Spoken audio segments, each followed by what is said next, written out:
13 अगस्त 1972 रात के 12 बजे पाकिस्तान के रावलपिंडी शहर में एक भयानक तूफान आया हुआ था। आसमान में बिजली कड़क रही थी और बारिश इतनी तेज थी कि पास खड़ा आदमी भी दिखाई नहीं दे रहा था। लेकिन इस तूफान के बीच पाकिस्तान की सबसे safe jail Rawalpindi POW camp एकदम शांत थी। ऊंची दीवारें, उन पर कांटेदार तार और टॉवर्स पर मशीन गन्स के साथ खड़े गार्ड्स। यहां से भागना तो दूर, हिलना भी इम्पॉसिबल था। तभी सेल नंबर 4 के अंदर अंधेरे में कुछ हलचल हुई। 3 भारतीय पायलट जमीन पर आगे घिसट कर चल रहे थे। दिलीप पारुलकर ने धीरे से कहा, गैरी शोर मत करना, बाहर गार्ड बैठा है। तभी हरीश सिंह जी, जो तीसरे साथी थे, उनके पैरों में बहुत तेज दर्द हो रहा था, लेकिन उन्होंने अपनी चीख दबा ली। पारुलकर ने पूछा, हरीश तुम ठीक हो? हरीश ने कांपती आवाज में कहा, मैं ठीक हूं सर, बस जल्दी चलो। तभी पारुलकर ने अपने सेल की पिछली दीवार की आखिरी ईंट को बाहर की तरफ धक्का दिया। ईंट बाहर गिरी, लेकिन तूफान के शोर में किसी को कुछ सुनाई नहीं दिया। अब उनके और आजादी के बीच सिर्फ एक चीज खड़ी थी, वो गार्ड जो दीवार के ठीक उस पार चारपाई पर बैठा था। अगर उसने जरा सा भी पीछे देखा तो खेल खत्म। तीनों को वहीं गोलियों से भून दिया जाएगा। क्या वो गार्ड उन्हें देख लेगा, या इन 3 इंडियन पायलट्स की किस्मत आज बदलने वाली थी?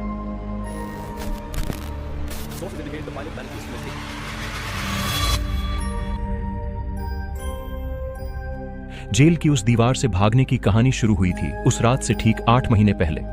तारीख थी 3 दिसंबर 1971। इंडिया और पाकिस्तान के बीच जंग छिड़ चुकी थी।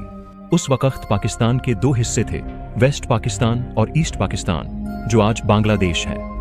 वेस्ट पाकिस्तान की आर्मी ईस्ट पाकिस्तान के आम लोगों पर बेहद जुल्म कर रही थी। वहां लाखों बेगुनाह लोग मारे जा रहे थे। अपनी जान बचाने के लिए लाखों लोग अपना घर छोड़कर इंडिया भाग रहे थे। जब इंडिया ने इन लोगों की मदद करने का फैसला किया तो पाकिस्तान को बहुत गुस्सा आया और 3 दिसंबर की शाम को पाकिस्तान ने इंडिया के 11 एयरबेसेस पर अचानक हवाई हमले कर दिए। बस यहीं से इंडिया ने भी जंग का ऐलान कर दिया। जमीन पर इंडियन आर्मी आगे बढ़ रही थी, लेकिन आसमान में खतरा बहुत ज्यादा था। इसी जंग में 10 दिसंबर 1971 की सुबह पारुलकर अपने सुखोई 7 फाइटर जेट में थे। उनका टारगेट था पाकिस्तान के जफरवाल शहर का एक वॉच टावर, जहां से पाकिस्तानी फौज इंडियन प्लेन्स पर नजर रख रही थी। पारुलकर ने जैसे ही टावर पर हमला किया, नीचे से दुश्मन की तोपों ने फायरिंग शुरू कर दी। उस तोप का गोला सीधा उनके जेट पर लगा। प्लेन में आग लग गई। पारुलकर के पास सिर्फ एक रास्ता था, प्लेन से कूदना। उन्होंने बटन दबाया और पैराशूट के जरिए नीचे कूद गए। लेकिन जैसे ही वो जमीन पर गिरे, उनकी किस्मत ने उन्हें सीधे दुश्मन के इलाके में गिरा दिया। चारों तरफ से अल्लाहू अकबर के नारे गूंजने लगे।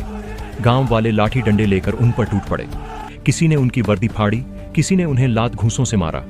पारुलकर वहीं बेहोश हो गए। वो शायद उस दिन मारे जाते, लेकिन तभी एक पाकिस्तानी सिपाही ने भीड़ को रोका। उसने चिल्लाकर कहा, रुको, इसे मारो मत, ये जिंदा हमारे ज्यादा काम का है। बेहोशी की हालत में उन्हें उठाया गया और एक अंधेरी कोठरी में डाल दिया गया। जब आंख खुली तो सामने एक पाकिस्तानी अफसर खड़ा था। उसने पारुलकर के मुंह पर कागज पेन मारा और चिल्लाया, आदमपुर एयरबेस का नक्शा बना अभी के अभी। दुश्मन का प्लान साफ था। वो हमारे एयरबेस की लोकेशन जानकर वहां बम गिराना चाहते थे। पारुलकर का शरीर टूट चुका था, उन्हें बहुत तेज दर्द हो रहा था, लेकिन वो डरे नहीं। उन्होंने मना किया तो उन्हें टॉर्चर किया गया। फिर उन्होंने एक चाल चली। उन्होंने अफसर को एक नक्शा बनाकर दिया। अफसर खुश होकर चला गया, लेकिन उसे पता नहीं था कि पारुलकर ने आदमपुर एयरबेस नहीं बल्कि मुंबई एयरपोर्ट का नक्शा बना दिया था। जब अफसर को यह पता चला तो वो गुस्से से पागल हो गया। उसने सजा सुनाई, आज पूरी रात तुम खड़े रहोगे, अगर बैठे तो गोली मार दी जाएगी। पूरी रात पारुलकर एक कोने में खड़े रहे। पैर कांप रहे थे, लेकिन तभी पहरा दे रहे गार्ड को तरस आ गया। उसने धीरे से कहा, साहब आप बैठ जाओ, जब कोई अफसर आएगा तो मैं खांस दूंगा, तब खड़े हो जाना।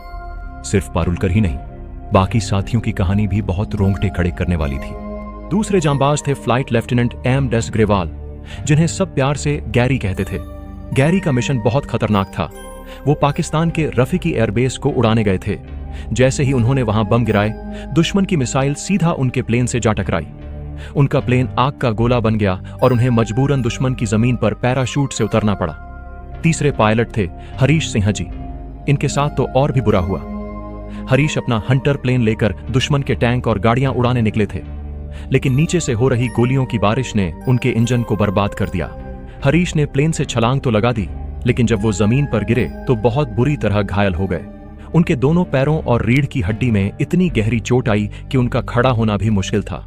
धीरे धीरे करके अलग अलग जगहों से पाकिस्तान ने हमारे ऐसे ही 12 पायलट्स को पकड़ लिया और आखिरकार इन 12 पायलट्स को रावलपिंडी के उस POW कैंप में एक साथ रखा गया। तभी 25 दिसंबर को खबर आई कि पाकिस्तान ने सरेंडर कर दिया है, इंडिया जंग जीत गया है। जेल में जश्न का माहौल था। पारुलकर और उनके साथियों को लगा बस अब हम घर जाने वाले हैं। लेकिन दिन बीते, हफ्ते बीते और फिर महीने बीत गए, कोई रिहाई नहीं हुई। पॉलिटिक्स के चक्कर में उनकी रिहाई अटक गई थी। दिलीप पारुलकर को समझ आ गया था कि यह इंतजार बहुत लंबा चलने वाला है। एक रात उन्होंने अपने साथियों से धीरे से कहा, मैं यहां हाथ पर हाथ रखकर नहीं बैठूंगा, मैं यहां से भागने वाला हूं। बाकी सब डर गए। उन्होंने कहा, पागल मत बनो, चारों तरफ मशीन गन्स हैं, मारे जाओगे। लेकिन 2 लोग उनके साथ खड़े हुए, ग्रेवाल और हरीश सिंह जी। अब शुरू हुआ दुनिया का सबसे गजब का प्लान। सबसे पहले उन्हें चाहिए था रास्ता, और इसके लिए जरूरी था जेल के कमांडर उस्मान हमीद का भरोसा जीतना। पारुलकर बातों के जादूगर थे। वो कमांडर हमीद से बहुत तमीज से पेश आते थे। वो जानबूझकर उससे पॉलिटिक्स, इतिहास और किताबों पर लंबी लंबी बातें करते थे।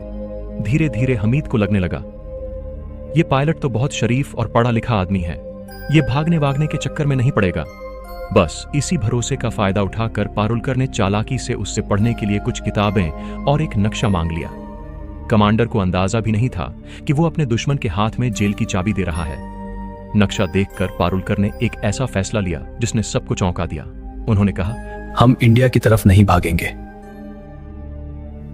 क्यों? घर तो इंडिया में है। पारुलकर ने समझाया, देखो, इंडिया का बॉर्डर नजदीक जरूर है, लेकिन वो मौत का रास्ता है।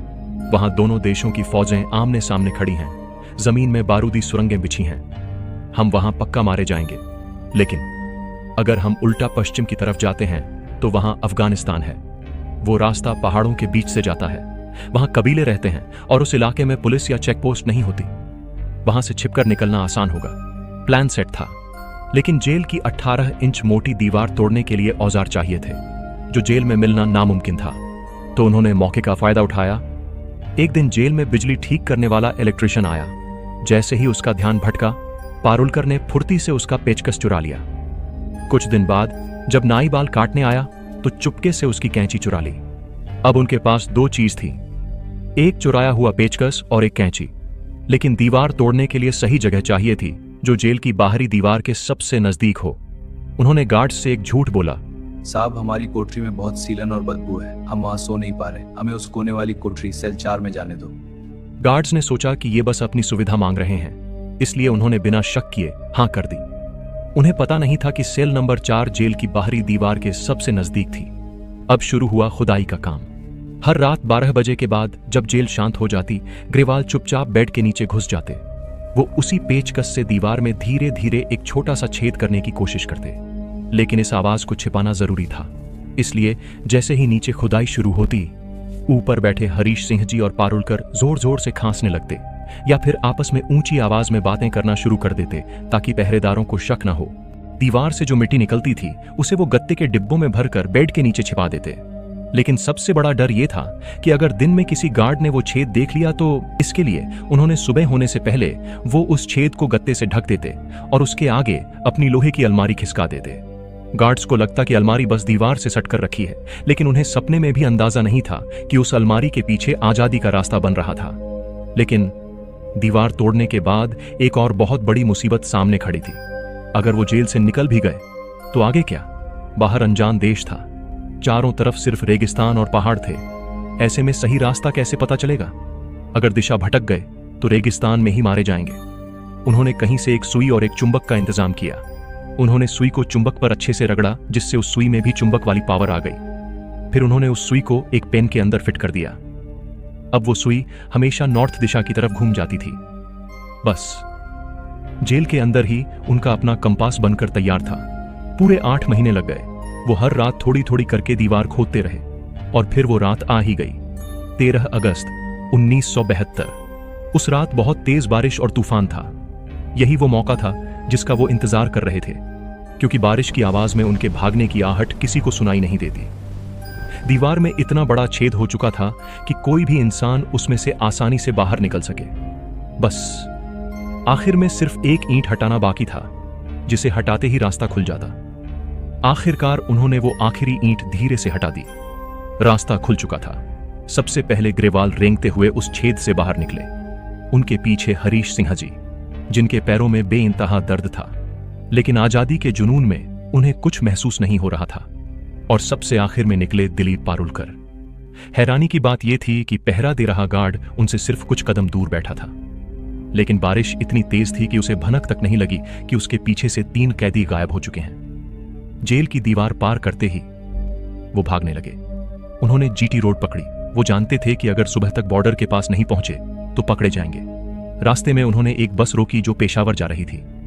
कंडक्टर को शक न हो इसलिए उन्होंने पंजाबी में बात की और टिकट ले ली। अगले दिन सुबह वो जमरूद पहुंच गए। यहां से अफगानिस्तान का बॉर्डर सिर्फ 8 किलोमीटर दूर था। सिर्फ 8 किलोमीटर। आजादी उनकी आंखों के सामने थी, लेकिन यहीं पर उनसे एक बहुत बड़ी गलती हो गई। उन्हें लगा कि वो ऐसे इलाके में आ गए हैं जहां पुलिस का कोई जोर नहीं चलता। वो बेफिक्र होकर एक टपरी पर चाय पीने और रास्ता पूछने रुक गए। किस्मत देखिए, वो चाय की टपरी तहसीलदार के ऑफिस के बिल्कुल पास थी। वहां मौजूद एक क्लर्क की नजर उन पर पड़ गई। उसे शक हुआ क्योंकि वो आपस में धीरे धीरे बात कर रहे थे और उनकी भाषा वहां के पठानों जैसी नहीं थी। वो पास आया और कड़क आवाज में पूछा, तुम लोग कौन हो? अपना आईडी कार्ड दिखाओ। पारुलकर ने तुरंत दिमाग चलाया और पूरे कॉन्फिडेंस के साथ एक झूठ बोला, हम लोग पेशावर एयरबेस से हैं, लंडी कोटल जा रहे हैं थोड़ा आराम के लिए। उन्होंने सोचा कि एयरफोर्स का नाम सुनकर वो डर जाएगा, लेकिन वो क्लर्क बहुत चालाक निकला। उसने कहा, अगर एयरफोर्स से हो तो अपना वारंट या पास दिखाओ। अब वो फंस गए। उनके पास कोई आईडी, कोई पास नहीं था। पारुलकर ने रौब झाड़ने की कोशिश की, गुस्सा दिखाया, लेकिन क्लर्क ने तुरंत तहसीलदार को आवाज लगा दी। अगले ही पल चारों तरफ से पुलिस वाले और हथियारबंद गार्ड्स आ गए। उनकी बंदूकें सीधा पारुलकर और उनके साथियों की छाती पर तनी थीं। ग्रेवाल बहुत ताकतवर थे। उनका खून खौल उठा। वो लड़ने के लिए आगे बढ़ने ही वाले थे कि पारुलकर ने उनका हाथ पकड़ लिया।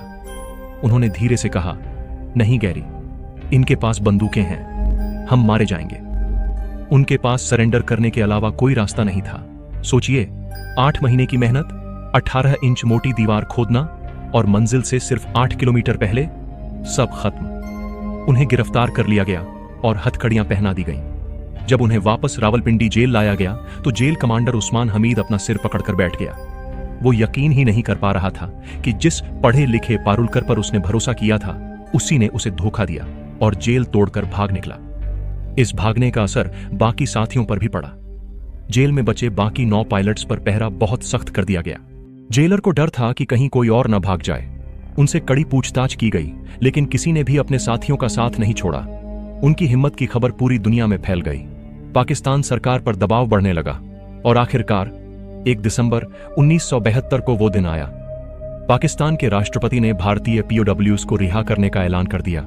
सिर्फ पारुलकर, ग्रेवाल और हरीश ही नहीं, बल्कि वो सभी 12 पायलट्स एक साथ शान से सिर उठाए वाघा बॉर्डर पार करके अपने वतन, अपने घर इंडिया वापस आए। यह कहानी सिर्फ जेल से भागने की नहीं थी। यह कहानी थी उस जिद की जो कहती है, चाहे दीवार कितनी भी मोटी हो और दुश्मन कितना भी ताकतवर, एक भारतीय सैनिक कभी हार नहीं मानता। तो दोस्तों, यह थी 1971 की जंग के उन जांबाज हीरो की कहानी। दिलीप पारुलकर और उनके साथियों ने साबित कर दिया कि दुश्मन की जेल और लोहे की जंजीरें एक भारतीय फौजी के शरीर को कैद कर सकती हैं, लेकिन उसके हौसले को नहीं। भले ही वो बॉर्डर पार नहीं कर पाए, लेकिन उनकी इस कोशिश ने पाकिस्तान की सिक्योरिटी की धज्जियां उड़ा दी थीं। अगर आपको रियल हीरोज की यह अनसुनी कहानी पसंद आई तो वीडियो को लाइक जरूर करें। इसे अपने दोस्तों के साथ शेयर करें ताकि हर भारतीय को इस बहादुरी के बारे में पता चले।